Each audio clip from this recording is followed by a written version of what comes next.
हाँ प्यारे बच्चों, आज हम रीतिकाल पढ़ेंगे। अभी तक आपने क्या पढ़ा? भक्तिकाल। भक्तिकाल में को जिसे हम हिंदी साहित्य मध्यकाल भी कहते हैं, उसको हमने मध्यकाल तक पढ़ा। मध्यकाल का इतिहास क्या था, मध्यकालीन का साहित्य क्या था, मध्यकालीन में किन किन कवियों ने किन किन राजनैतिक सामाजिक स्थितियों पे अपने काव्य का निर्माण किया। उसके बाद अब जनता शांति प्रदत्त हो गई थी, क्योंकि उसको राम, कृष्ण, कबीर और जायसी ऐसे जैसे कवि जो पथ प्रदर्शक थे, समाज सुधारक थे, उनके द्वारा जनता जो है वो काफ़ी अपने को शांत महसूस कर रही थी और उसके अंदर का जो द्वेलन था वो समाप्त हो चुका था। राजा राज्य करने लगे थे और प्रजा जीवन यापन करने लगी थी। परंतु मध्यकालीन के समाप्त होते होते हिंदी साहित्य इतना ज़्यादा परिपक्व हो चुका था कि उसके बाद आने वाले कवि जो आए तो उन्होंने सीधे अपने को रीति मतलब होता है किसी एक भी विषय के यथोचित जो उसके नियमावली है उसका पालन करना, रीतिकाल आ गया। और उस काल में आए सर्वप्रथम हमारे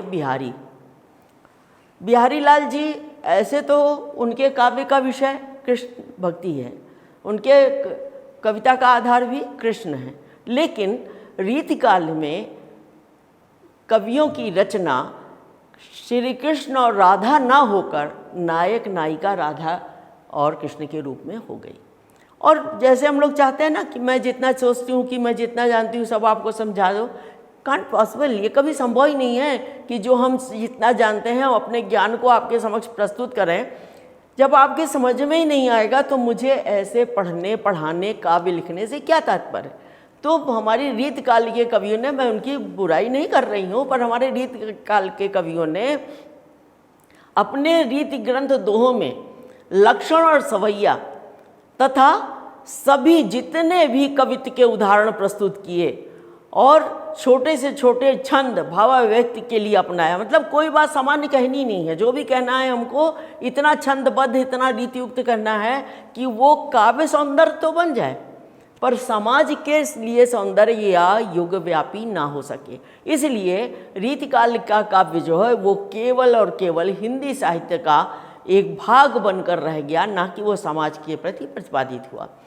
बिहारी ने एक रचना की, उनका प्रमुख रचना है बिहारी सतसई, जिसमें उन्होंने समुक्त जितने भी उनके दोहे हैं वो सब मुक्तक हैं। उसकी सबसे बड़ी विशेषता ये है कि मुक्तक छंद जो है वो सर्वप्रथम बिहारी ने जी भर के अपने बिहारी सतसई में प्रयोग किया।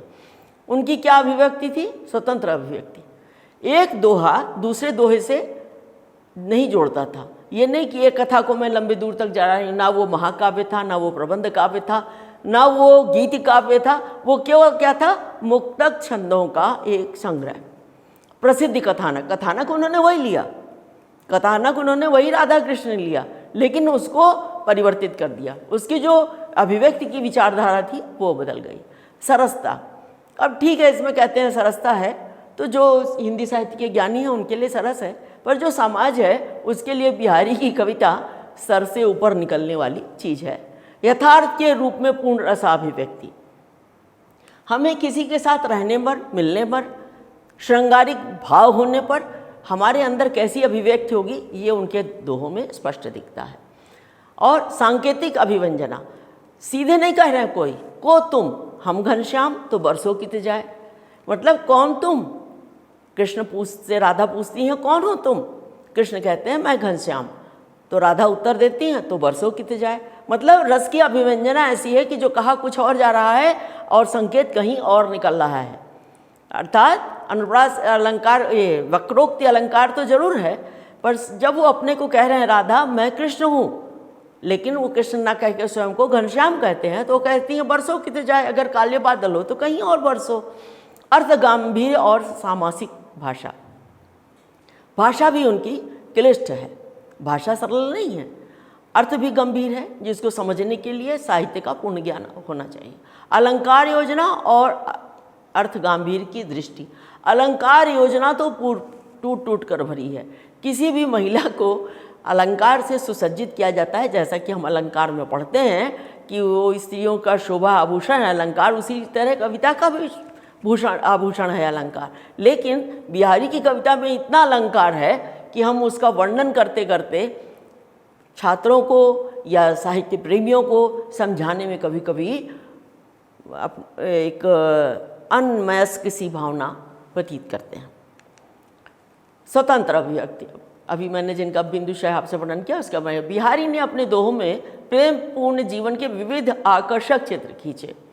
उनकी एक झांकी रस निष्पक्ष कर देती है। बिहारी में इसके लिए नायक नायिका के जीवन के महत्वपूर्ण अंश लिए नायिका के सौंदर्य वर्णन, नख शिख वर्णन, पैर से लेकर के सर तक का वर्णन, संयोग श्रृंगार और छोटा सा दोहा दृष्टि पर पूर्ण है। जैसे गोरी गढ़ा करी पर हसद कपोलन गाढ़, कैसी लसद गाँवरी यह सुन के रो आड़। संयोग श्रृंगार के समान कविवर बिहारी में वियोग के चारों रूप पूर्वराग, मान, प्रवास गमन, करुण स्थिति, विरह वर्णन सब आ जाते हैं। प्रसिद्ध कथानक जो अभी मैंने आपको बताया कि रीतकालीन मुक्तिक रचना में भाव स्वतंत्र है। राधा कृष्ण के सिद्ध प्रेम को भी परंपरागत रूप से अपनाया गया है। इनका कथानक सर्वप्रसिद्ध है, लेकिन बिहारी ने इसको मुक्तक के रूप में प्रस्तुत किया है और अपने सारे विषयों को प्रसंग में, उनको किसी भी प्रसंग की आवश्यकता नहीं है, सब अपने में एक ही प्रसंग में चल रहे हैं। सरसता, बिहारी ने अपने संपूर्ण रचना में नीरस एवं शुष्क अंशों को कोई महत्व नहीं दिया। वस्तुतः बिहारी जी रसिकता के कवि हैं, पूर्णतः प्रेमी कवि हैं, जो उसने नीति संबंधी दोहे भी अन्योक्ति में कहे, सरल भी कहे, आकर्षक भी बने और दार्शनिक भी बन गए। बिहारी जिस समय आए वो रीतकाल था। रीतकाल में 3 प्रकार के कवि हुए, रस सिद्ध, रसमुक्त और रसयुक्त, रीति सिद्ध, रीतिमुक्त और रीतिबद्ध। तो बिहारी कवि रीति सिद्ध कवि थे। उन्होंने सिद्ध कर दिया कि हिंदी लेखन की रीतियाँ क्या हैं और वो संपूर्ण हमको इनके काव्य में दिखती है। यथार्थ रूप में रस, बिहारी ने मुक्तक कार्य के रूप में यह गुण विशेष रूप से दिखाया कि ये श्रृंगार के ऐसे रचयिता हैं कि उनका एक एक दोहा रस का सागर बन गया। आपने पढ़ा भी होगा कहीं कि बिहारी ने गागर में सागर भरा। उनके एक एक दोहे में रस की इतनी पूर्ण अभिव्यक्ति है कि पाठक एक दोहे में डूबकर आगे की ओर बढ़ना चाहता है। सुख भी सरक पिय निकट तय, मुल्क कछुक तन होर, कर आचर के ओट करी जमवाई मुहि मोर। मतलब अगर आपको उबासी भी आ रही है, ये रीति है कि अगर हमको मुंह खोलकर उबासी लेना है तो हमको अपने आंचल की ओट कर लेना चाहिए, ये अपनी परंपरा भी है। सांकेतिक, अब जैसे उनको कहना है कि हमको कहना कुछ और है और हम लक्ष्य किसी और को कर रहे हैं, मुक्तक की परिधि में सीमित हैं। कारण कवि को संकेतों, व्यंजनों, प्रतीकों का सहारा लेकर अपने मुक्तक की रचना करनी है। बिहारी के छोटे छोटे एक एक छंद अनमोल हैं। कवि ने अन्य प्रासंगिक शब्दों को छोड़कर केवल क्रियाओं का प्रयोग किया है, विशेषण का प्रयोग किया है। एक दोहे में सारे भाव संजो के आ जाते हैं, जैसे कहत नटत रीझत खिलत लजियात, भरे भौम में करत है नैनन सब बात। भरे भवन में, भवन में, भवन मतलब भवन में एक स्त्री है, एक नायिका है, श्रृंगारिक है, वो अपने भावों से, इशारों से, भाव भंगिमा से मुस्कुराती हुई, लजाती हुई चली जाती है और भरे भवन में, भवन भरा हुआ है लेकिन अपने नैनों के माध्यम से अपने प्रियतम को अपनी बात समझा देती है, अर्थात सांकेतिक भाव व्यंजना। अर्थ गंभीर और सामासिक भाषा, हिंदी के मुक्तावस्था के रूप में सफलता का प्रमुख कारण उनका अर्थ गंभीर है। वे कम से कम शब्दों में अधिक से अधिक अर्थ निकाल लेते हैं।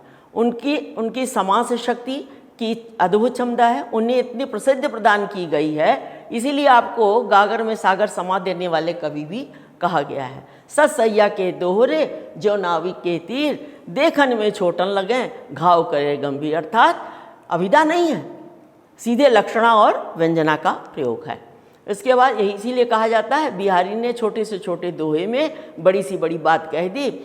जब रीतकाल में यही नहीं किया कवि बिहारी ने। उन्होंने केवल नायक नायिका के रूप में बात नहीं कही, उन्होंने अपने कविता के माध्यम से तत्कालीन राजा जय सिंह को भी उनके कर्तव्य का याद कराने के लिए कहा, नहीं पराग नहीं मधुर मद, नहीं विकास यही काल, अली कली सो ही बिंदो आगे कौन हवाल। अर्थात राजा अपनी अलंकार प्रियता में, अपने वासना वृत्त में इतने लीन हो गए हैं कि जिस प्रकार भौरा कली में बिंध कर और ख़त्म हो जाता है, अब अगर राजा जय सिंह इस तरह से प्रेम के प्रसंगों में बिंधे रहे, फंसे रहे, तो निश्चय ही भगवान ही जाने समाज का या उनके राज्य का क्या हाल होगा।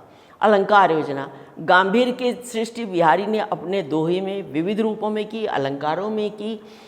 मैं पहले ही बता चुकी हूँ कि जितने भी हमारे अलंकार हैं, संयोग के दोनों पक्ष, वियोग और संयोग, श्रृंगार के दोनों पक्षों का पूर्णतः प्रयोग है। कुछ टीकाकारों ने तो एक एक दोहे के निगूढ़ 7 अर्थ निकाले हैं। 2-3 अर्थ कौन कहे, वो जैसे हमने आपसे कहा था, जाकी रही भावना जैसी प्रभु मूरत देखी तिन जैसी। तो बिहारी के भी कविता को अन्य कवियों ने उनकी अपनी इच्छा अनुसार उनके काव्य को प्रकट किया है। 2 अर्थ देने वाले अनुप्रास, श्लेष, वक्रोक्ति जैसे अलंकारों में बिहारी जैसा पांडित्य किसी के पास नहीं है। चिरजीवी जोरी जुरे क्यों न स्नेह गंभीर, जे घटते वृषभान ते वे हलधर के थी। चिरजुए दोनों जुड़ी, जो ये जोड़ी चिरंजीवी हो, आशीर्वाद भी है, भारतीय परंपरा भी है। हम लोग हमेशा अपने यहाँ में बहू बेटे को आशीर्वाद भी देते हैं, अपने छोटे को आशीर्वाद देते हैं। तो कहते हैं उधर वो वृषभान दुलारी है, इधर हलधर के वीर, इधर कृष्ण हैं, दोनों ही दीर्घजीवी हों। भक्ति, देशभक्ति, नीति, ज्योतिष, गणित एवं आयुर्वेद ज्ञान के संबद्ध दोहे भी अनूठे बन पड़े। उनका संक्षिप्त विवेचन भगवत भक्ति भावना को दृष्टिगत करते हुए कवि ने अब यहाँ पर अपना सब कुछ सौंप दिया। किसको? अपनी भक्ति। यहाँ पर वो भक्ति रस में आ गए। उन्होंने लिखा, मेरी भव बाधा हरो राधा नागर सोए, जा तन की झाई पड़े श्याम हरिदत्त होए। ज्ञातव्य है कि कृष्ण सांवले हैं, राधा गोरी हैं। तो कहते हैं मेरी भव बाधा हरो, मेरे जीवन में आए हुए कष्टों को दूर करो। राधा नागर सोए, जो राधा के पति हैं। जा तन की छाई पर, जिसके तन की छाया पड़ने से श्याम हरिद्युत हो, श्याम जो है वो हरि हो जाते हैं। तो ऐसी भाव व्यंजना केवल हमको बिहारी में देखती है। फिर देशभक्ति की भावना, कवि बिहारी तत्कालीन मुगल सम्राट औरंगजेब की हिंदू विरोधी नीति, अत्याचार, निरंकुशता के विरुद्ध थे। तब उन्होंने उनके साम्राज्य को उखाड़ फेंकने की चाहते थे। यही कारण है कि उन्होंने देशभक्ति की भावना से प्रेरित होकर भी अपने आश्रयदाताओं राजा जय सिंह को सावधान करते हुए लिखा था, स्वास्थ्य सुकृत न समृथा देख विहंग विचार, बाज पराए पान पर तू पंछी नाना। हे जय सिंह, स्वार्थ और सुकृत को भूलकर आज बाज पक्षी अर्थात औरंगजेब तुम पर घात लगाए बैठा है, और ऐसा ना हो तेरे जैसा विलासी पंछी मारा जाए। ज्योतिष ज्ञान, ज्ञान बिहारी में यत्र तत्र अपनी ज्योतिष ज्ञान प्रतिभा का भी सुंदर प्रयोग करते थे। और अगर हम कहें, ये तो सत्य है कि बिहारी के पास ज्ञान तो बहुत था, क्योंकि उन्होंने काव्य में आने वाले सभी रीतियों का परिपूर्ण वर्णन किया, लेकिन साहित्य के दृष्टि से जो उसमें कोमलता होनी चाहिए वो हमें कम दिखती है। जैसे हम अभी देखते हैं निम्नलिखित सोरठा में उनका ज्योतिष ज्ञान दिखता है। मंगल बिंदु सुरंग मुख सस केसर जल आड़ गुरु, इक नारी लहे संग रसमय कविलोचन जगत। अब मंगल बुद्ध इसका भी ज्ञान बिहारी को था। गणित ज्ञान, कविवर बिहारी एक बहुचर्चित गणितज्ञ भी थे। अब देखिए, ऐसे लोग कहते हैं कि गणित का जो व्यक्ति होता है वो थोड़ा नीरस होता है, लेकिन बिहारी ने साहित्य के साथ साथ गणित का भी अध्ययन किया। वो हमें एक स्थान पर कवि ने लिखा है कि किसी अंक के दाहिने रखने पर शून्य लगा देने से उसका अर्थ 10 गुना बढ़ जाता है। सत्य है, एक के दाहिनी तरफ अगर 0 लगा दीजिए तो वो 10 हो गया, एक के बगल में 2 शून्य लगा दीजिए तो वो 100 हो गया। तो एक ज्ञान गणित का किसको था? बिहारी जी को। कहत सवै बिंदु दिए अंक 10 गिनो होए। अब यहाँ पर देखिए श्रृंगार भी है। कहत सवै बिंदु दिए अंक 10 गुनो होए, ते लिलार बिंदी दिए अगणित होत उदोत। अब इन्होंने यहाँ श्रृंगार भी गणित भी दिया। सभी कहते हैं कि एक के बगल में दाहिनी तरफ एक शून्य लगा देने से उसका अर्थ 10 गुना होता है, लेकिन एक महिला जब अपने मस्तक पर बिंदी लगा लेती है तो वो अगणित रूप से सौंदर्य की प्रतिमा बन जाती है। तो देखिए इन्होंने किस तरह से गणित के माध्यम से श्रृंगार का वर्णन किया है। वैदिक ज्ञान, उनको वैदिक ज्ञान भी था, वैदिकीय भी जानते थे। उन्होंने अपनी काव्य रचना में सत्सई के अनेक स्थानों पर वैदिक संबंधी जैसे ज्वर, सुदर्शन बूटी, नाड़ी ज्ञान के साथ पुरुष की शक्ति के लिए के बारे में क्या क्या करना चाहिए ये भी बिहारी ने समझाया है। जैसे बहुधन में अहसान के परिदेत सुराय, वैद्य बधु हंस भेद सो नीति शास्त्र जो चाहे। बहुधन मतलब बहुधन एहसान करने पर अपने स्वास्थ्य को ठीक रखने के लिए वैद्य के सहारा लेना चाहिए। नीति ज्ञान, कविवर बिहारी ने अपने दोहे के माध्यम से दूसरे को शिक्षा दी। कहते हैं ना दूसरे को शिक्षा देना बड़ा आसान है, लेकिन शिक्षा देने का भी शिक्षा देने के लिए भी व्यवहार कुशल होना चाहिए। जैसे बिहारी ने अपने आश्रयदाता को कहा, दीर्घ सांस न लेव, दुख सुख साई की ना भूल, गई तई क्यों करत है, दई दई सु कबूल। जो ईश्वर ने दिया है उसे मान लो, जो सांसें हैं उनके अनुसार ईश्वर की भक्ति करो। प्रकृति चित्रण, आप देख ही रहे हैं कि महाकवि बिहारी ने चतुर प्रकृति के भी चितेरे थे। उन्होंने अत्यंत आकर्षक, सजीव और रोचक चित्रण किया है। जैसे रणित भृंग घंटावली, झरित दान मधुभीर, मंद मंद आव चलो कुंजर कुंज समीर।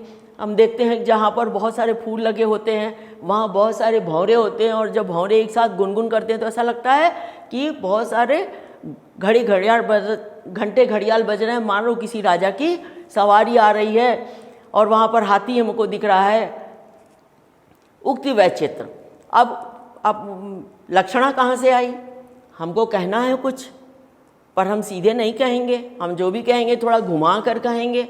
तो कवि ने अपनी उक्ति विचित्र में क्या कहा कि मन विनोद के लिए अधिक लोकप्रिय हैं, वो ठोस और नपे तुले शब्दों में उपदेशात्मक भी रहते हैं और व्यंग भी करते हैं, और साथ में उसमें श्रृंगार भी होता है। दीर्घ उर्जत टूटत कुटुम, जुरत चतुर चित चेर, परत गांठ दुर्जन ये दई गई यह रीति। चतुर चित प्रीत, दीर्घ उर्जत, अगर आँख उलझ जाए अर्थात प्रेम हो जाए, कभी कभी टूटत कुटुम, जुगत चतुर, बहुत जतन करने पर ही प्रेम होता है। अगर एक बार गांठ पड़ गई मन में तो फिर भगवान ही जाने उसका क्या हाल होगा, फिर हम उससे आगे संबंध नहीं बना सकते। अर्थात हमें समाज में बड़ी सभ्यता से, बड़ी सरलता से, अपने नेत्रों के संचालन से, संकेत से, विचार से, व्यवहार से अपने को संतुलित रखते हुए समाज के अनुकूल अपना आचरण करना चाहिए। उपरोक्त विवेचन के आधार पर निष्कर्षतः हम कह सकते हैं कि बिहारी कवि नहीं, जीवन के विविध देने वाले प्रधान पंडित हैं। उनके दोहे काव्यात्मक दृष्टि से अर्थ गौरव से गौरवान्वित हैं, तो कलात्मक दृष्टि से चमत्कारिक हैं। वैशिष्ट में संपन्न होकर जब मानस का लोक जीवन विविध क्षेत्रों के पथ प्रदर्शन करते हैं, बिहारी के दोहे में अर्थ गंगा के विशाल जलधारा के समान है, जो शिव जी के जटाओं में समा गई है, परंतु उससे बाहर निकलते ही वो अपनी असीम विस्तृत हो गई है और लंबी चौड़ी धरती में सीमित होकर बिहारी सत्सई का शोभा बढ़ा रही है। धन्यवाद।